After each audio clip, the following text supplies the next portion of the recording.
Watch yourself. Full fat. It's cool. No need to get worse. Crusty foot.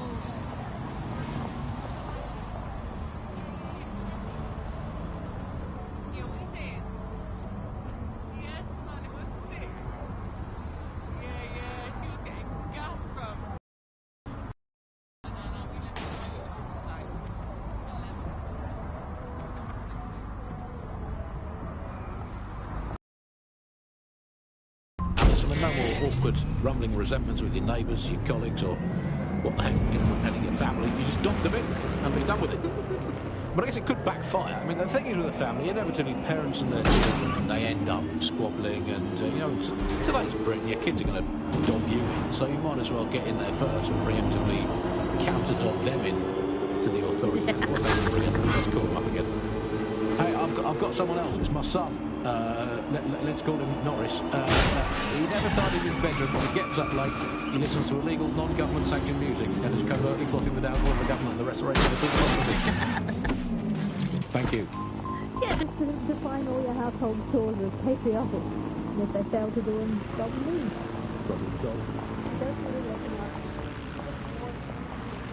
If you can, yeah. Yeah, no, honestly, if you wouldn't mind, that would be fantastic. Thank you very much, yeah? Alice, let's delve into what we most miss about the old days. I'm going to kick off with the flag. I miss the old Union Jack, but somehow our new flag manages to be even more irritating than that. I don't know quite what it is, if it's the new colour scheme, or if it's just that it symbolises the loss of everything we once held dear. But that flag irritates the hell out of me. Was everything you ever held dear Scotland? That was something I held quite dear. I miss being able to dodge my friends' destination weddings in Italy. There's nothing worse than being asked to spend the equivalent of a motorbike on some sort of boat-based farce in Sorrento, and I always used to really enjoy saying, oh no, I can't afford it. Now they're all getting married in Brighton and I have to go to that alleged beach. It's made of rocks, Andy. If your sandcastle is an actual castle, that's not a beach. I'll tell you what I miss. I miss free will. That was fun. Remember that? I mean, was it an illusion all the time? Who cares? It felt fun. I miss cash, particularly coins. I really miss coins. The fun of doing a heads or tails best of 5 to see if you had to go to the gym, and then a best of 7, a best of 9, and until you won. That was a long losing streak. Now with crypto, all the romance has gone out of heads and tails. I miss romance, Andy. I miss there being mystery in life and not just a hope that your new partner isn't good enough at hacking to find out all the information the government has on you. Bye for now, bug fans. Keep feeding the kitten of resistance, and one day it will grow into a Tyrannosaurus Rex that will use the cat family as toothpicks, metaphorically, of course.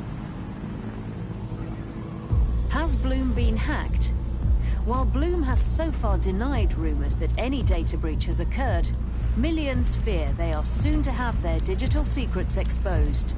Visit GBB for more on this developing story.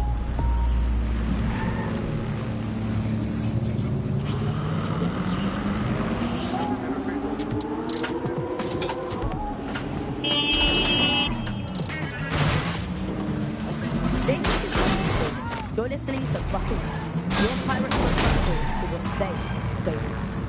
I'm Tash, and this time we're giving a special shout out from us to the boys and girls at the Signal and Intelligence Response Service, better known as SIRS. Why not? They're going to be listening anyway. They're listening to everything. But don't worry, we're not going to say anything bad about a massive, unaccountable spy organisation that uses its powers to stifle dissent and shut down free speech. Instead, we're going to look at how SIRS became so powerful. We'll keep everyone's names and locations secret, so SIRS doesn't come looking for them. Ian was a veteran political writer and podcaster back in the days of pre-crisis Britain. Is the world we're living in now fascist? Well, this is what fascism is. It is the complete and total control of the individual. The desire to basically say to the individual, nothing in your life matters. On an individual basis, you are now part of the whole, part of the nation. And the only meaning you will find is to become part of the nation. What is a nation? A nation doesn't mean anything, right? The nation is basically just encapsulated by the leader that takes over.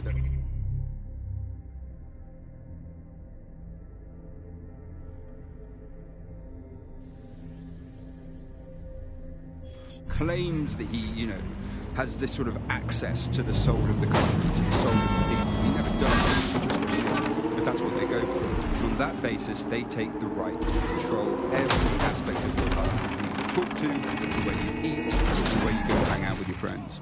I mean, what we're seeing now is a contemporary iteration of this process where you get corporations and the state operating in tandem, basically molded into one another. But that isn't that rare. It's exactly the same thing in Nazi Germany. You look at the concentration camps that operated in Nazi Germany. There were private contractors in those camps making use of that slave labor. Fascism often works with corporations. Shall be flagged for investigation.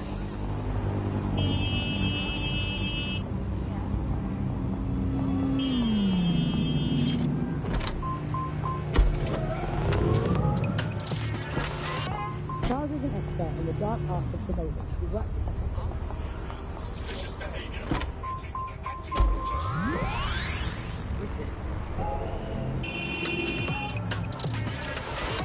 You know, we're looking at all the wrong things. We look at Britain's crisis. There's a lot of concentration on data and how that's been used and manipulated. And what we haven't looked at is the power structures and the profit that lies behind this. For example, if we examine what actually happened, you know, there's a company that's really very interested in selling passports and making it easy to provide visas for investment and so on. And historically, throughout the world, they've been working with this big data manipulation company in order to overthrow governments. And then suddenly, all the chickens came home to roost. Nobody could find any receipt for what was paid for. Nobody could figure out how.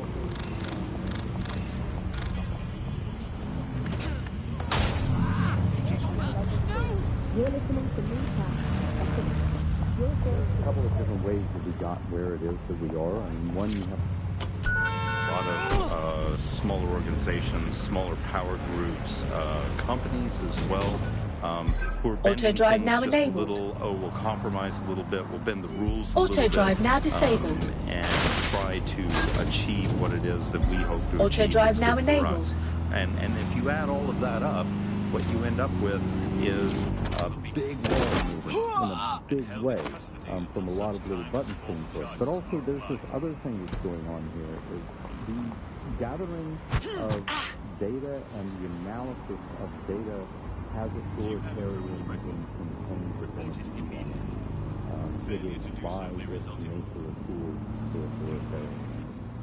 And it has been used.